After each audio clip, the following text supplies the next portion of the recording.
Sophie rentrait du travail, énervée et en colère, comme c'était devenu son habitude ces derniers temps.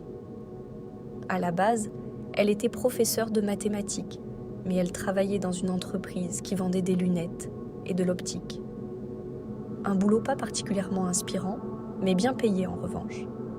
Enfin, il était bien payé avant, maintenant tout avait changé.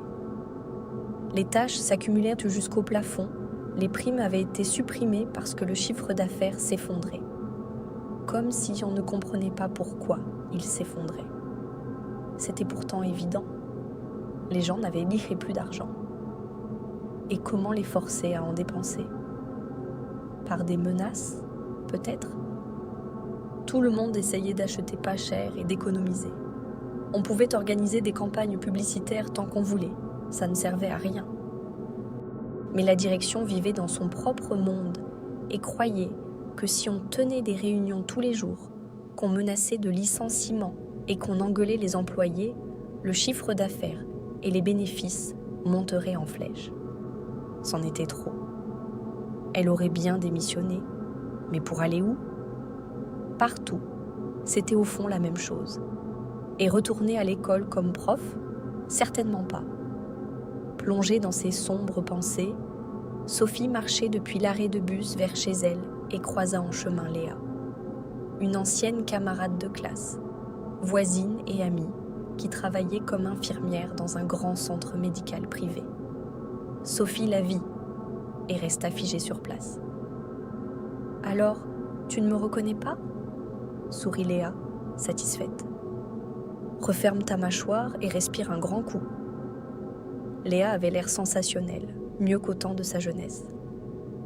Pourtant, près de 15 ans s'était tout écoulé depuis le bal de fin de lycée. Les yeux brillaient, la peau rayonnait, les cheveux étaient magnifiques. Et oui, c'était grâce à la coiffure. À vrai dire, Léa avait toujours eu des cheveux fins et clairsemés. On avait beau les coiffer ou les couper, on n'arrivait jamais à rien de bon. Et maintenant, les cheveux étaient impeccables, chaque mèche à sa place, un volume de rêve, de la brillance sans aucun aspect gras. « Où est-ce que tu t'es fait couper les cheveux ?» murmura Sophie. « Ou bien tu as des extensions ?» Léa eut un sourire triomphant. Le salon, les fils d'Ariane, n'a ouvert qu'il y a 2 mois, à 2 arrêts d'ici, dans un sous-sol rue de l'Imprimerie. Hélène, c'est le nom de la coiffeuse, n'a même pas encore mis l'enseigne. Mais les gens affluent en masse chez elle, pas besoin de publicité, ça se passe de bouche à oreille. Hélène est une vraie magicienne, tu le vois bien toi-même. Sophie le voyait, elle n'était pas aveugle. « Dis-moi, c'est cher ?» demanda-t-elle, sachant déjà qu'elle paierait pour une telle coiffure n'importe quel prix qu'Hélène demanderait. Car la beauté est une force redoutable. Elle sauvera le monde et tout le reste. Les belles femmes ont la vie facile, tout le monde les apprécie. Et la bonne coiffure, c'est la moitié du chemin. Léa lui dit la somme qu'elle avait payée à la coiffeuse. Acceptable, même plus que ça. Sophie prit le numéro de téléphone de la magicienne auprès de son amie et rentra chez elle. L'humeur était déjà nettement meilleure. La perspective d'une métamorphose la captivait. Sophie ne trouva pas tout de suite le sous-sol rue de l'Imprimerie. Hélène l'avait inscrite pour mercredi, donc dès le surlendemain, et la jeune femme avait hâte de s'y rendre. L'emplacement de ce salon où travaillait une coiffeuse de ce niveau était, de l'avis de Sophie, peu approprié.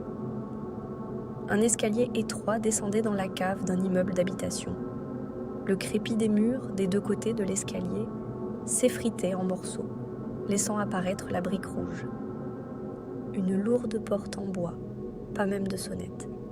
Sur la porte, une feuille de papier était fixée avec du ruban adhésif, portant l'inscription « Les fils d'Ariane ». À l'intérieur, c'était mieux, mais tout autre chose que ce qu'on trouve habituellement dans les salons de coiffure et de beauté.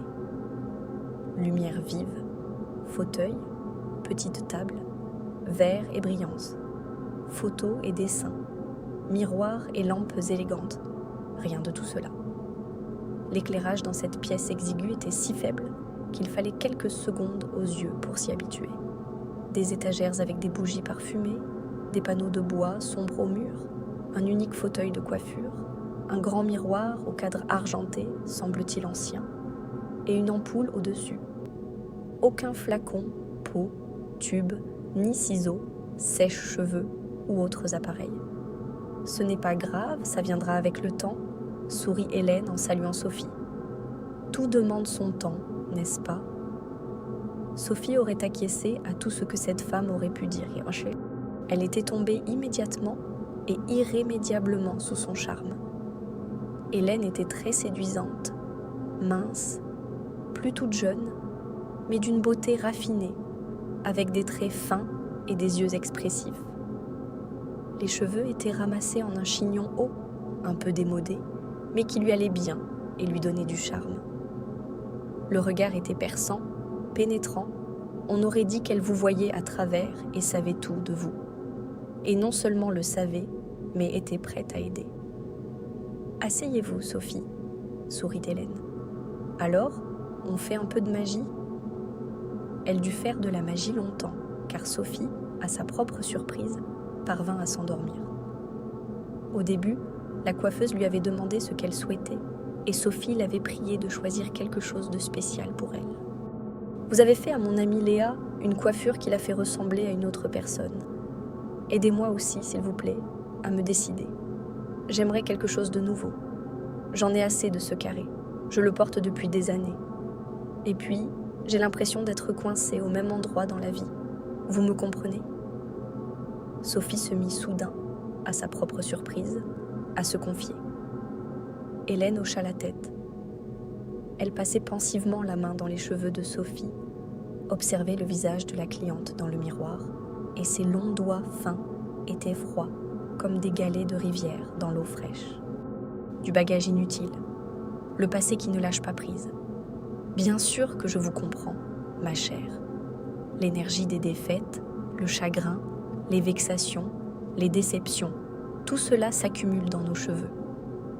Mais nous allons enlever tout cela ensemble, ne vous inquiétez pas, et ce sera plus léger pour vous, vous verrez.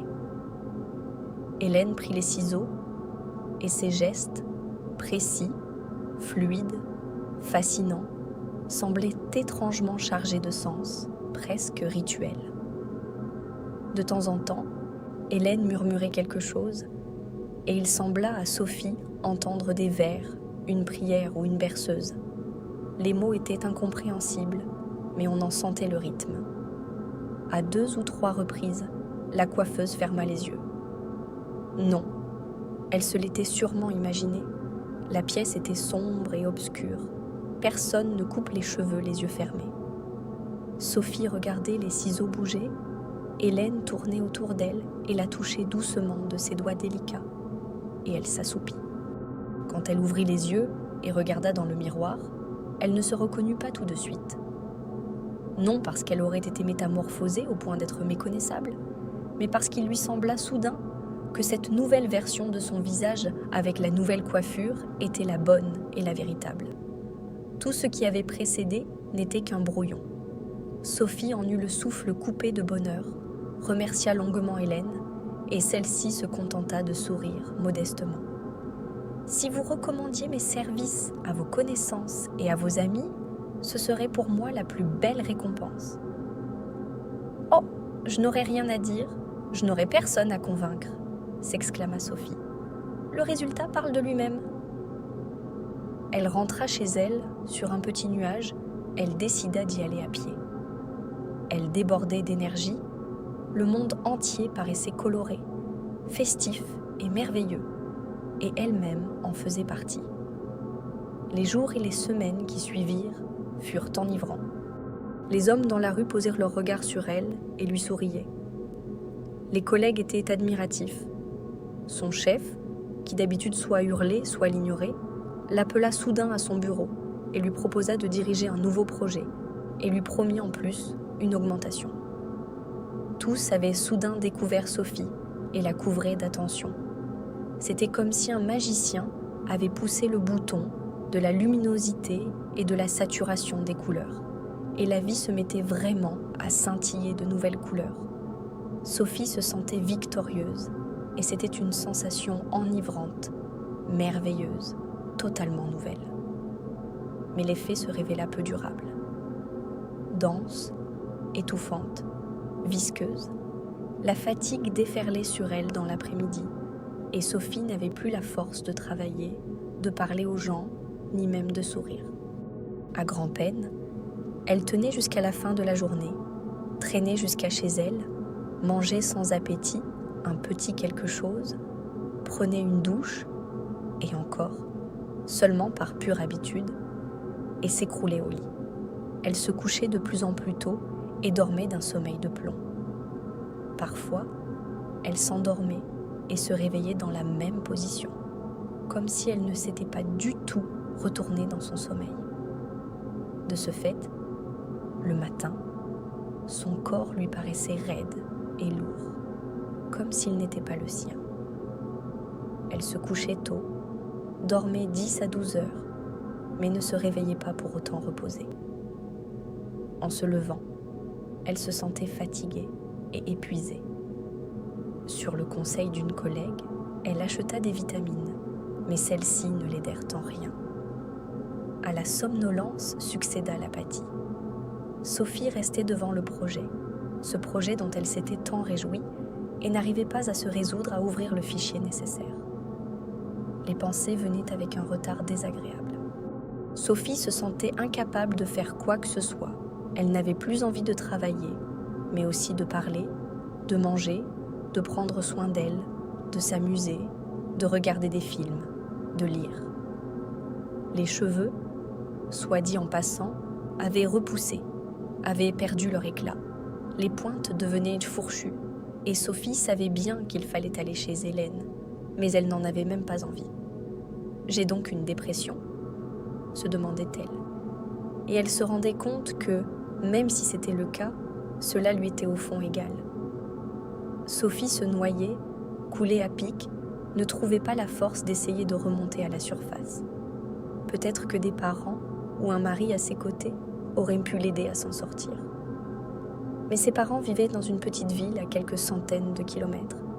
Et de mari, elle n'en avait jamais eu. Qui sait comment cela aurait fini ? Mais alors il se produisit quelque chose qui secoua Sophie et l'effraya tant qu'elle s'éveilla de l'envoûtement et se mit à réfléchir au fait qu'elle devait d'urgence faire quelque chose. Les mains, voilà ce qui se passa. Ce soir-là, Sophie faisait la vaisselle et remarqua à quel point ses mains lui obéissaient de mal. L'assiette lui glissait des doigts, elle n'arrivait pas à tenir le flacon de produit vaisselle, les paumes tremblaient, comme chez quelqu'un atteint de Parkinson. C'était comme cela qu'avait été sa grand-mère. Suis-je épuisée ? Mais non, n'importe quoi. L'épuisement ne provoque pas ce genre de choses. Sophie se posa intérieurement les diagnostics les plus terribles. Elle passa en revue ses autres symptômes, évalua son état et finit par se monter la tête à tel point qu'elle fut fermement convaincue elle allait bientôt passer l'arme à gauche. Une chose de bonne. La somnolence et l'apathie avaient disparu. Elles avaient été chassées par la peur pour sa vie. Il fallait passer d'urgence un examen médical. L'idée d'aller demander une ordonnance à son médecin traitant, elle l'écarta aussitôt. On meurt avant d'avoir un diagnostic. Sophie composa le numéro de Léa. Que celle-ci lui recommande un bon spécialiste. Dans son centre médical, on trouverait sûrement quelqu'un de bien. Et puis, Léa pourrait obtenir un rabais. Mais le téléphone de Léa était éteint. Sophie composait sans relâche le numéro de son amie, en vain. Bon, prenons-nous-y autrement. Bonsoir, tante Olga, c'est Sophie. Je n'arrive pas à joindre Léa. Vous savez où... Du combiné lui parvint un sanglot. Sophie eut le sang glacé. Tante Olga, qu'est-il arrivé ? Léa est à l'hôpital, Sophie. Cela fait déjà 2 semaines. On l'examine, ils lui ont pris tout son sang pour des analyses. Personne n'arrive à dire ce qui se passe. Qui ne l'a pas examiné ? Le professeur, le chef de service. Une consultation collégiale doit encore avoir lieu, seulement. La malheureuse mère ne put retenir ses larmes. Oh mon Dieu, les analyses sont bonnes, et elle dépérit, elle s'éteint. Sophiette, il me semble que ma petite va mourir. Sophie essaya d'en apprendre davantage, mais tante Olga ne pouvait plus parler. Elle eut une crise d'hystérie, et la conversation dut être interrompue. Heureusement, Sophie avait appris dans quelle clinique se trouvait Léa, et elle décida d'y aller le lendemain. Ses propres problèmes paraissaient maintenant insignifiants devant le malheur qui frappait son amie. Sophie se souvint de leur dernière rencontre avec Léa. Son amie avait été aux anges, elle avait l'air merveilleux, rayonnait de beauté et de santé. Le lien logique s'établit aussitôt, les parallèles étaient nettement visibles. Sophie, qui à ce moment-là était dans la salle de bain, se regarda dans le miroir et fronça les sourcils. Toutes les deux s'étaient fait couper les cheveux chez Hélène. Toutes les deux avaient été métamorphosées de manière magique, étaient devenues plus belles, débordées d'énergie vitale et d'inspiration. Et chez toutes les deux, des problèmes de santé étaient apparus plus tard. Sophie n'avait aucune preuve, mais elle était de plus en plus sûre que chez Léa aussi. La maladie inconnue avait commencé par la somnolence et la perte de force. Le dépérissement se poursuit et il se termine. Mon Dieu, Léa va-t-elle vraiment mourir? Et moi aussi? Et c'est Hélène la coupable? Sophie approcha son visage du miroir.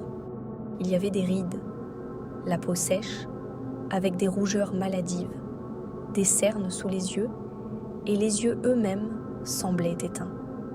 Les cheveux sans vie, pendaient comme de l'étoupe. Sophie y porta la main et se mit à les faire glisser entre ses doigts, se souvenant comment Hélène faisait avec ses longs doigts délicats. Stop, stop, stop. Qu'est-ce que c'est que ça? Sur le côté gauche, un fil noir apparut. Les cheveux de Sophie étaient châtain foncé, mais ce cheveu-là était noir et, qui plus est, dur comme du fil de fer. Elle tira dessus, cela faisait mal. Elle voulut arracher le cheveu, comme elle l'avait fait 2 ou 3 fois avec des cheveux gris. Mais celui-ci ne céda pas. La douleur traversa son crâne comme un fin fil brûlant. Un fil? Ah, Sophie retira sa main. Les fils d'Ariane. C'est ainsi que s'appelle le salon de la magicienne Hélène, de cette satanée sorcière. C'est elle qui a caché responsable de tout, c'est certain.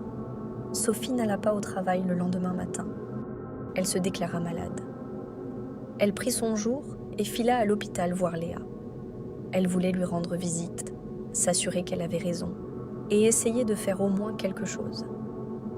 Dans les couloirs de l'hôpital, ça sentait le chlore, les médicaments, la nourriture trop cuite, la douleur et l'angoisse. C'était cette odeur particulière et froide d'hôpital qui s'incruste dans les murs, s'accumule au fil des années et ne s'en va plus. Au début, on ne voulait pas laisser entrer Sophie. L'heure des visites n'est que dans 1 heure. Mais elle réussit à convaincre l'infirmière et on la laissa entrer. Sophie s'approcha du lit dans lequel Léa était allongée et essaya de toutes ses forces de ne pas montrer l'horreur qu'elle ressentait en voyant son amie. Peau translucide aux veines bleues comme des rivières, les mains posées sur la couverture avec une régularité sans vie. De profonds sillons nasogéniens comme des fossés. Une toile de rides, des yeux morts, des cheveux fragiles et clairsemés. « Léa chérie », chuchota Sophie. Son amie sourit avec peine. « Salut, Sophiette ». La voix était méconnaissable, faible, sèche, comme un froissement de papier. « Tu vois ce qu'il en est ?»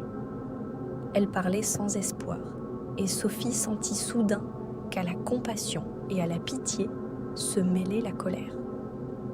Comment ose-t-elle cette sale menteuse? Léa, Léa, je sais pourquoi tu es malade et qui est responsable. De quoi tu parles? Attends, c'est tout, Hélène. Sur le visage de son amie se peignit la perplexité.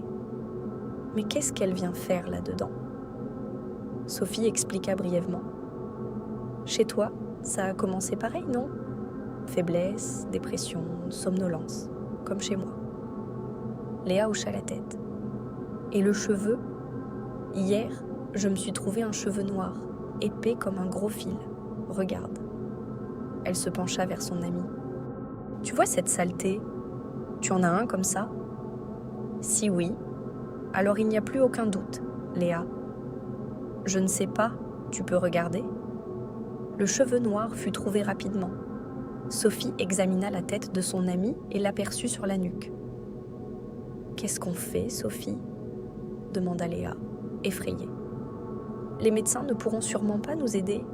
Je vais maintenant chez cette ordure exiger des explications. » « Le plus dangereux est d'attendre que nous mourions toutes les deux, » trancha Sophie. « Mais d'abord, je pense qu'il faut nous débarrasser de cette saleté. » Les amis se regardèrent. « Ce sera dur et très douloureux, mais nous n'avons pas le choix. » Léa hocha lentement la tête. « D'abord moi, » dit Sophie résolument, et elle chercha à tâtons le cheveu étranger. Elle tira légèrement dessus, le repéra, ignora la douleur, puis tira de toutes ses forces. Tout devint noir devant ses yeux. La douleur était comme si on lui avait arraché une dent sans anesthésie. Sophie ne put se retenir et poussa un cri. « Aïe, maman !» Léa porta la main à sa bouche. « C'est du sang ?» Sur le cou de Sophie coulait un mince filet. Entre ses doigts, elle tenait le cheveu noir. Chose étonnante, après avoir été arraché, il se mit à se ratatiner, à pâlir, jusqu'à devenir un mince fil transparent qui se réduisit en poussière. « Bon sang !» murmura Léa. « Alors c'est vrai ? Hélène est une sorcière, » dit Sophie. « J'avais raison. Bon, maintenant on enlève cette chose dégoûtante. » Elle tendit la main vers son amie. « Ça fait très mal. »« Léa, tu veux vivre ? Alors il faut tenir le coup. » Sophie saisit le cheveu. « Tu es prête ?» Léa poussa un cri court et perçant. Sophie vit un filet de sang, puis tout se répéta. Les amis regardèrent le cheveu pâlir, s'amincir, blêmir et finalement disparaître. « Tu sens quelque chose ? Tu te sens mieux ? » demanda Sophie pleine d'espoir. Léa elle-même n'avait pas encore remarqué de changement, mais peut-être cela demandait-il du temps. Léa haussa les épaules d'un air incertain. « Bon, je pense qu'il est temps de rendre visite à notre magicienne. » Léa ne voulait pas laisser son amie y aller seule, mais comme elle ne pouvait pas se lever du lit, tant elle était faible, elle dut le faire. Sophie avait un peu peur, même si elle ne le dit pas à Léa. Mais quand on n'a pas le choix, il faut prendre sur soi et essayer de vaincre la peur. Sophie poussa la porte du salon de coiffure sans frapper. Ici, tout était comme la dernière fois. La pénombre, le miroir argenté, Hélène avec sa coiffure impeccable et son visage d'une beauté sculpturale. Sur le fauteuil était assise une jeune fille, un téléphone à la main et un sourire béat. Hélène se figea et tint les ciseaux suspendus au-dessus de sa tête. « Que se passe-t-il, ma chère ?» demanda-t-elle aimablement à Sophie. « Arrêtez immédiatement !» dit cette dernière. « Ce que vous faites est ignoble. Que faites-vous aux gens ?» Dans les yeux d'Hélène, il n'y avait ni surprise, ni peur. « De quoi parlez-vous, ma chère ? J'offre la beauté à mes clientes et je leur prends la vie en échange. Mon amie se meurt à l'hôpital. Je tiens à peine debout. » Hélène eut un sourire compatissant. « Eh bien, les gens tombent malades et meurent tous les jours. C'est la vie. Je suis désolée pour votre amie. J'espère qu'elle se rétablira. Et vous aussi. J'en suis certaine. Cela se passera ainsi. » Maintenant, Sophie regardait Hélène droit dans les yeux. « Nous avons arraché vos fils. » Sur le visage d'Hélène, quelque chose tressaillit. Cependant, cela pouvait n'être qu'une illusion dans la pénombre. La jeune fille sur le fauteuil se racla la gorge et dit qu'en fait elle était pressée. Et est-ce qu'elle pourrait enfin arrêter leur dispute ? Ce n'était pas pour cela qu'elle avait payé. « Pardon ? j'aurais bien aimé m'entretenir avec vous, Sophie, mais je crains que vous ne tombiez mal. » Sophie comprit qu'elle n'obtiendrait rien de plus ici et sortit sans saluer. Mais elle n'avait pas l'intention de baisser les bras si facilement. Elle alla dans un magasin de bricolage, fit ses provisions, puis surveilla Hélène toute la journée comme une vraie détective privée. Celle-ci ne quittait pas son sous-sol. En revanche, toutes les demi-heures, des clientes y entraient. La porte s'ouvrait et se fermait, laissait entrer et sortir les visiteuses. À l'intérieur entraient des femmes tout à fait ordinaires, de différents âges, au visage également préoccupé et fatigué. Elles sortaient du salon, toutes en fées, heureuses et lumineuses. Oui, Hélène leur offrait vraiment de la beauté et de la joie. Seul le prix en était exorbitant. Et Sophie était horrifiée par le nombre de femmes en danger mortel actuellement dans la ville, sans se douter que leur arrêt avait déjà été prononcé. Enfin, à 8 heures, la dernière visiteuse rayonnante quitta le salon de coiffure. Un peu plus tard, la propriétaire du salon sortit également. Elle ferma la porte à clé, regarda autour d'elle, monta dans une voiture coûteuse garée non loin et s'éloigna. La voie était libre. Sophie devait entrer. Elle était sûre qu'Hélène cachait quelque chose dans son salon. Aujourd'hui, elle avait remarqué une porte vers une arrière-boutique qu'elle n'avait pas vue avant, et elle voulait aller voir ce qu'il y avait là. Si elle ne trouvait rien d'intéressant, Sophie suivrait Hélène le lendemain pour voir où elle allait, et essaierait de la suivre jusque chez elle. Elle était fermement décidée à aller au fond de la vérité. Du reste, il ne fallut pas attendre jusqu'au lendemain. S'introduire dans le salon ne fut pas difficile. Dans la journée, Sophie avait acheté au magasin de bricolage un pied de biche, un tournevis et des gants. Sophie avait grandi en vrai garçon manqué, avait adoré bricoler dans le garage avec son père quand elle était enfant, de sorte qu'elle savait excellemment se servir des outils. Elle descendit l'escalier et alla jusqu'à la porte. Malgré sa massivité, celle-ci n'était pas tout à fait jointive. Cela était dû à l'humidité de la cave, à cause de laquelle la boîte en béton s'était déformée. Sophie glissa la lame plate du tournevis dans l'interstice entre la porte et le chambranle, à hauteur de la serrure. En utilisant le tournevis comme levier, elle élargit l'interstice juste assez pour que le bec du pied de biche y entre, puis enfonça l'outil plus profondément avec force, sentit qu'il butait contre le métal du pêne. Elle appuya les talons au sol et se jeta de tout son poids sur le manche. Le métal grinça plaintivement. Le béton autour des ancrages craqua traîtreusement et céda. Un instant plus tard, le pêne sauta de son logement et glissa avec un déclic sec hors de sa guide. La porte s'ouvrit de quelques centimètres. Voilà qui était fait. Mission accomplie. Sésame, ouvre-toi. Sans perdre de temps, Sophie se rua dans l'arrière-boutique. Sur cette porte-là, il n'y avait pas de serrure, et elle pensa un instant que cela signifiait qu'il n'y avait rien de précieux ici. Mais elle se trompait. L'ampoule au plafond éclairait une pièce étroite avec des étagères le long des murs. Sur chaque planche se tenaient, serrées les unes contre les autres, des têtes en porcelaine. Blanches, lisses, avec des traits soigneusement dessinés. Surtout des têtes féminines, mais on en trouvait aussi des masculines. Chacune était la copie exacte du visage de quelqu'un. Comment avait-on pu les fabriquer ? Mais au regard des autres prodiges magiques, cela n'était sans doute pas si étonnant. Sophie trouva la sienne. La voilà, au 2e rang, la 3e en partant du bord gauche. Elle la prit sur l'étagère avec un frisson. Elle n'avait pas retiré les gants qu'elle avait enfilés pour ne pas se blesser les mains en forçant la porte. Et elle s'en réjouit. Tenir la tête était, pour une raison ou une autre, extrêmement désagréable, voire répugnant. Elle était étonnamment lourde. Sophie tint la tête en suspens quelques instants, puis la fracassa de toutes ses forces sur le sol. La porcelaine éclata avec un fracas assourdissant, les éclats giclèrent dans tous les sens.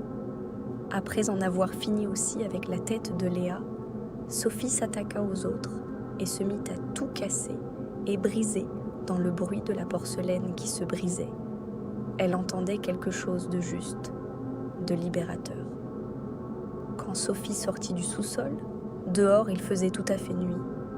Le ciel bas pesait sur la terre et en pressait une pluie fine et piquante. L'asphalte luisait sous les lampadaires comme le vieux miroir d'Hélène.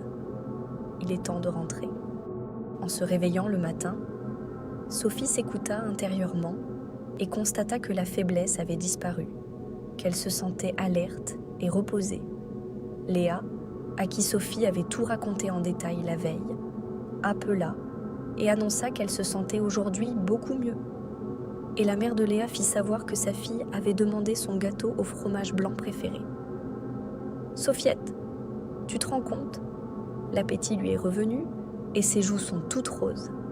Si Dieu le veut, peut-être que les choses vont enfin s'arranger. » Tout commença à se remettre en place, et beaucoup plus vite qu'on aurait pu l'espérer. Sophie reprit bientôt complètement ses esprits. Léa sortit de l'hôpital en parfaite santé.